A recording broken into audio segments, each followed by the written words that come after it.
Pada video tutorial ini kita akan mempelajari bagaimana melakukan uji beda berpasangan atau pair t-test. Ini berbeda dengan uji beda yang kita lakukan pada video sebelumnya, yaitu uji beda independen atau independent t-test. Perbedaannya adalah sebagai berikut. Pada independent t-test kita membandingkan rata-rata suatu variabel pada kelompok kontrol maupun kelompok perlakuan. Jadi kelompok kontrol dan kelompok perlakuan ini merupakan individu yang berbeda. Sedangkan pada pair t-test kita akan membedakan pada individu yang sama tapi diukur lebih dari satu kali. Sebagai contoh, kita melihat bahwa berdasarkan uji normalitas yang sudah kita lakukan bahwa BMI ini atau BMI, Body Mass Index, terdistribusi normal, oleh karenanya kita bisa melakukan uji beda berpasangan secara parametrik dengan pair t-test. Nah, kita bisa melakukan uji beda antara body mass index yang diukur sebelum program dan sesudah program. Jadi antara variabel BMI dengan variabel BMI 1.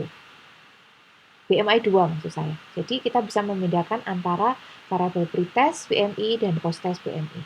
Atau waist hip pretest dan waist hip post-test.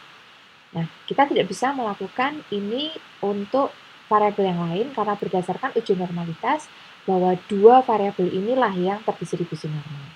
Jadi, kita bisa melakukan uji beda pair t-test hanya pada dua variabel ini pada dataset kita.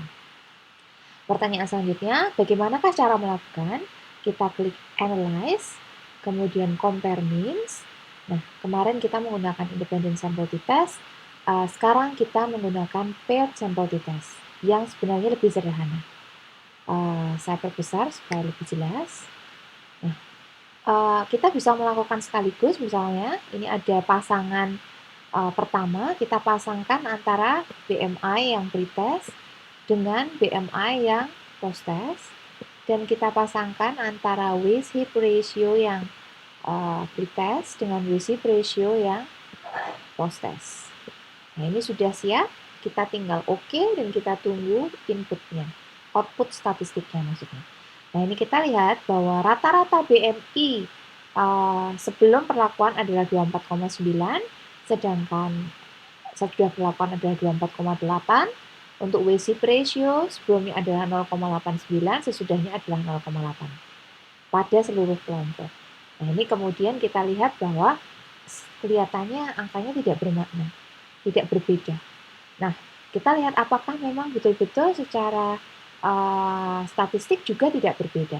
Kita lihat untuk BMI sebelum perlakuan dan sudah perlakuan, kita lihat di sini p-value-nya adalah 0,7. Artinya berarti angka ini itu tidak berbeda secara statistik. Tapi coba kita lihat, ini 0,89 dan 0,88. Untuk waist hip dan waist hip ratio, angkanya adalah 0,028. Jadi ini secara statistik ini berbeda. Begitu saja saya tekankan, ada perbedaan bermakna secara statistik.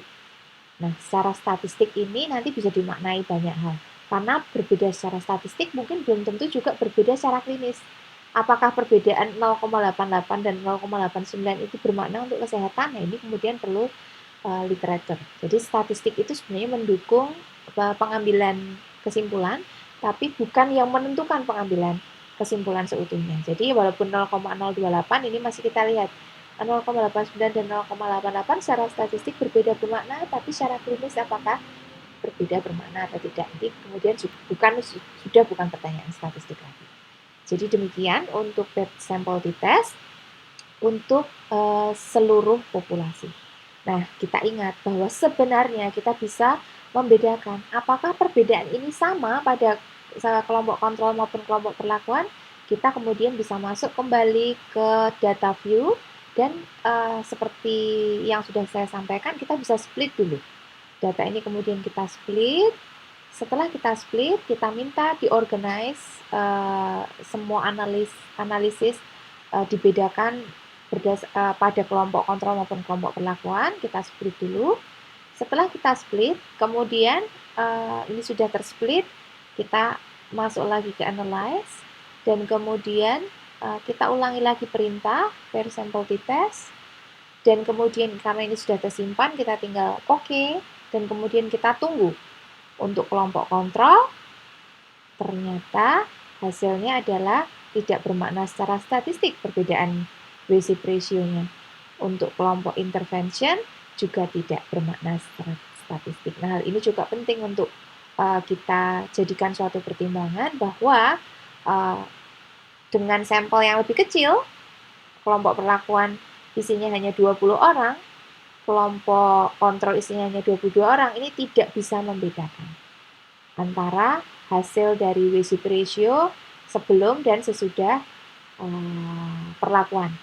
Tapi lihat bahwa kecenderungannya ada penurunan 0,89 menjadi 0,87, 0,90 menjadi 0,89, secara total 0,89, 0,88. Arahnya sudah seperti yang kita harapkan, bahwa ada penurunan Weyship ratio. Secara klinis apakah ini bermakna atau tidak, itu kemudian bisa dilihat dari tinjauan pustaka. Secara statistik kita memahami kalau dijadikan satu kelompok ini kita mengetahui bahwa ini bermakna secara statistik, sedangkan pada kelompok masing-masing ini tidak berbeda secara statistik. Jadi itulah kesimpulan yang bisa diambil secara statistik. Nanti tinggal silahkan dinarasikan sehingga menjadi suatu cerita yang utuh.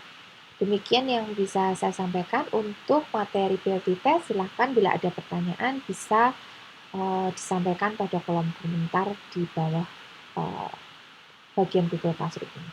Terima kasih.